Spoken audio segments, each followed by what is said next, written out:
Okay, I want to thank the organizing committee for the opportunity to talk to you today, and I couldn't have been better set up for this talk than the previous speaker. And let's see, I'm looking for the laser. Yeah, okay. And I want to acknowledge Stuart, of course, and colleagues were sources of data, our Shadows project, and as Sashiko showed us how nicely one can use mosaic data, that's also included. My collaborators in red, Jackie Whitty is here. She's the Shadows archiver, webmaster par excellence, and has two posters that are present. And most of the heavy lifting on analysis has been done by grad student Nikolai Balashov at Penn State. And Rulof mentioned two papers. Actually, the ACP final came out a week ago today. Those are the profile trends and the surface trends, Nikolai's master's work in JGR in April of this year. And those two things make the paradox. I do want to acknowledge that thanks to the Fulbright program of the US, I got a chance to spend most of the year with my colleagues in South Africa. So I'm sort of part of that small group that studies these issues that Rulof mentioned, and this study wouldn't have been possible without that support.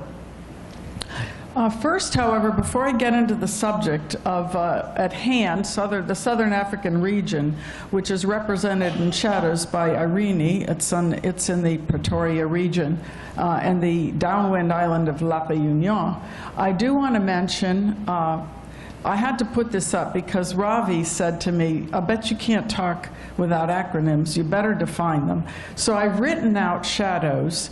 Many of you have probably, in various disguises, actually used the data. It may not have come from the website, it might have come from the World Ozone Data Center we've been hearing about in GAW, or NDAC, or the Aura Validation Data Center. But there are more than 6,000 ozone and profile data sets representing the years 1998 up to the present time.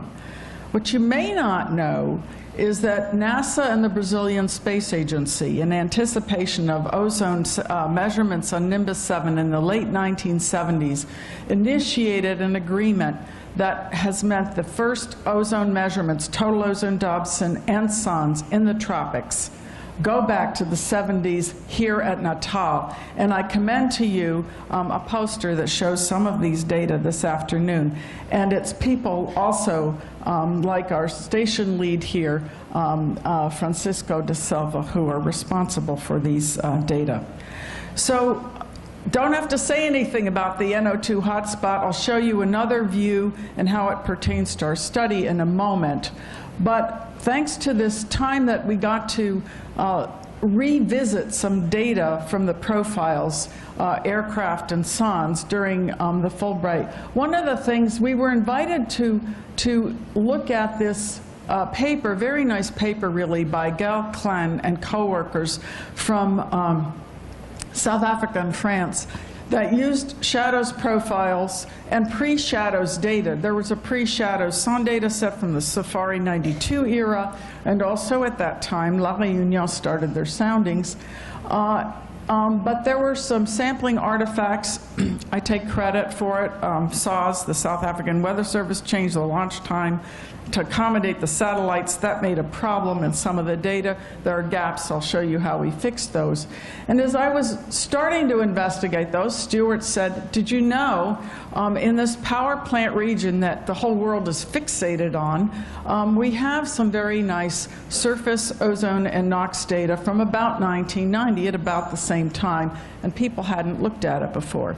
So we just asked ourselves, are there really ozone trends in the Southern African region? If yes, why? If not, why not? So what we've done, the tool that we've used is a standard approach for looking, very popular with ozone trends. You try to fit the variability that you get generally monthly. So this we'll be representing the ozone in 3-month running averages, but it's monthly data. And it's a function of seasonality with ozone. There's a strong signal. It's always greatest in the spring in this region. We wonder if there's a trend. That's our question mark. And then there may be different forcings. For the surface data, impacts of the El Nino, they also may affect free trope, and NOx, which we had from the surface data. So let me tell you right away what the paradox is. When we did this, we found no surface ozone trends in this particular data set. And we found astonishing numbers, just hinted at by Klein, but more narrowly focused at around 25% per decade plus ozone in the free troposphere, mostly above 5 kilometers in winter. So that's what we call the paradox. But as I go through how we did the study, I think we can explain it. So these are, again, some of the data sources, and this does provide some explanation, but you now understand this because Rudolf just gave you a terrific tutorial with a lot of closer-up data and good photos.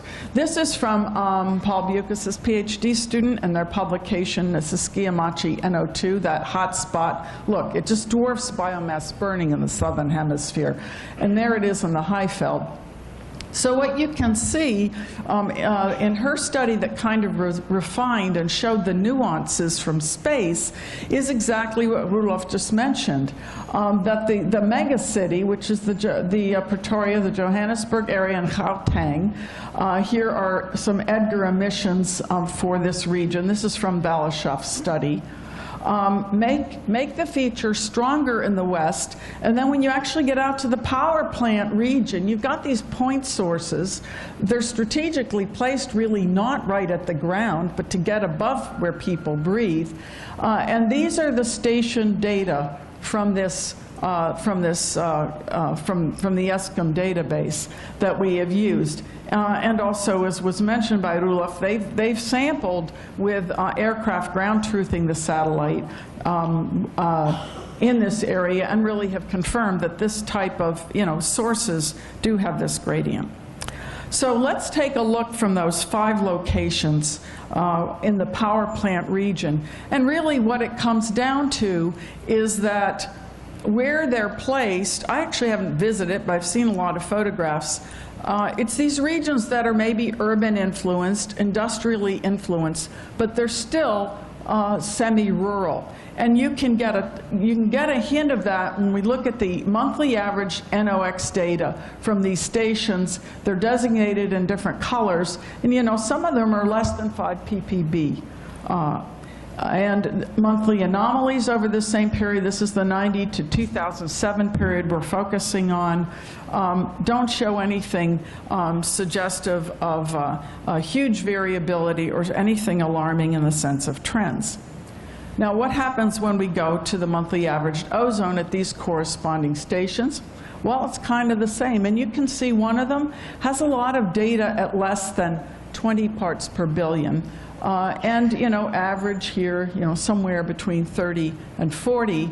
And these are daytime because we've tried to take any local transport data out of this. The average then, nothing spectacular maybe in sense of a trend, but what kept hitting us was how highly variable these data are. So in the late 90s, it's practically 98, 99, a factor of 2 drop. During this extended period, then we sort of come up again. And when we were looking at the anomalies with respect to the mean ozone, one was struck by this being that dramatic, largest of the 20th century El Nino, the La Nina following it, and because photochemical factors that are affected by processes like precip and amount of insulation that vary with a process like that. We hypothesized that this had something to do with it. And this is the SST anomaly. You could take any ENSO index, but you can see that roughly speaking, they seem to be in coherence. So that is how we have, we've actually factored that into the regression model, and this is the effect that it has. If we look at the raw data in magenta for the Elandsfontein, that was the station in blue, and that was the record from from 1991 through 2004, where most of the variability is. So the model matching is the cyan, assuming the seasonal cycle that I've mentioned that's familiar. But also the suggested trend here is actually negative. The fit, however, is not fabulous. But when you put in the ENSO term as a driver of the variability and the NOx data from that location, we get a much better fit. And the ENSO effect is in this region this time of year, summer, and the NOx towards spring, maybe something related to biomass burning. This is a summary of all the 5 station responses. All I want to draw your attention to is that every single one of them appears to show no statistically significant trend. Now, what have we done when we revisited the profile data? This is the early record from IRENE, so we're back on the data that were the sondes that are launched on the Highveld. An interruption in the mid-90s and a resumption in shadows in 1998 with a period of overlap with Mosaic landing takeoff profiles coming into Johannesburg. So really they're covering a somewhat similar region. The data are comparable in the period of overlap. And we have filled in the monthly data. This is an average between 4 and 11 kilometers. So you can see we're capped at the altitude of the airplane. But these are the data, and we've resolved them, same model, only looking at some different anomalies, forcings like QBO and PV at 100-meter resolution. The data record for La Réunion, much better in terms of sonde coverage. So what do we find in the Highveld? So we find that what is statistically significant here are only those features that are hatched. What we find is, I want to really draw your attention to this winter feature. So I just saw in roll of slides, you know, emissions like the PM maximizes in winter. So it's fairly narrow between June, July, and August, 20 to 30% positive per decade.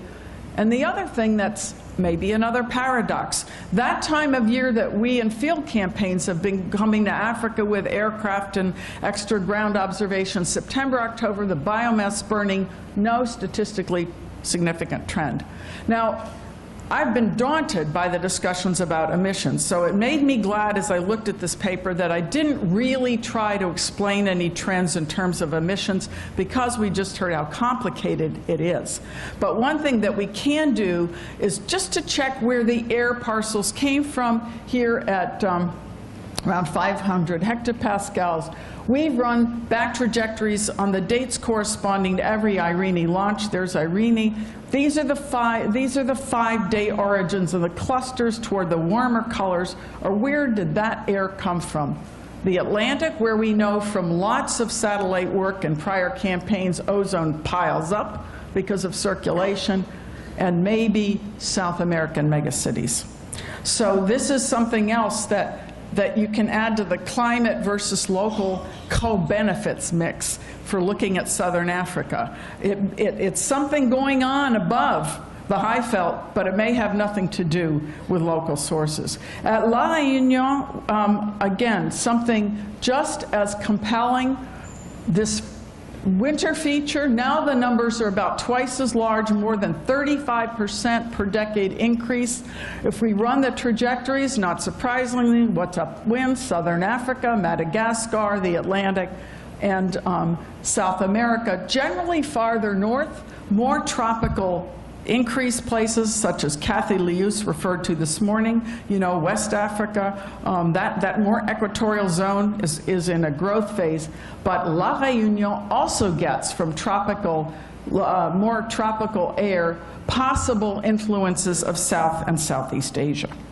So we've revisited our profile record from Shadows and Mosaic to show in this winter time 20 to 45% per decade increases, lack of the surface trend over the same period in the Highveld, suggests a paradox, but we think we understand it because we really were looking at two different regions of influence, well explained by previous speakers.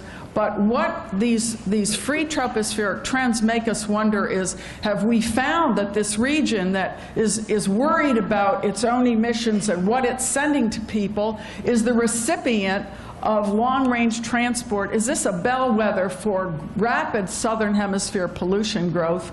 Can people see it from space? And I want to conclude with, which is part of my thank you for being in this session and part of this whole week of talks. We've heard talk after talk, the celebration of GAW, the wonderful stations and activities that we heard in presentations this morning. This afternoon, John Burroughs is going to give us the space view. There is no substitute for sustained, high-quality surface and profile measurements, aircraft sondes, ground mass monitoring, the satellites for global integration. The importance of these data cannot be understated, because trends that really are discoveries on the 50% per decade scale come from these data. And then we come back and integrate, interpret with emission studies, models, and we hope some very inspired source region field campaigns. Thanks.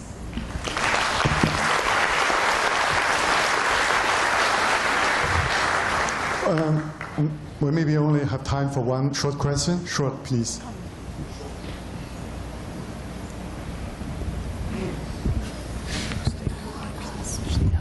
Absolutely fascinating talk.